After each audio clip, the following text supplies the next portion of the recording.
There's lots of anemones and seaweed growing in this tide pool.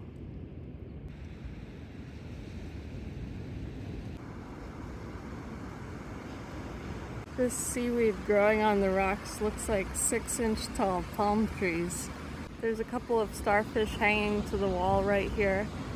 And then over here, this seaweed really looks like the little trees from Dr. Seuss books.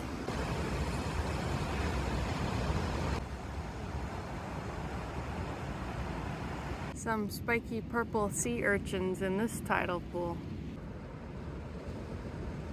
There's a dark purple starfish hanging out right here with all the anemones.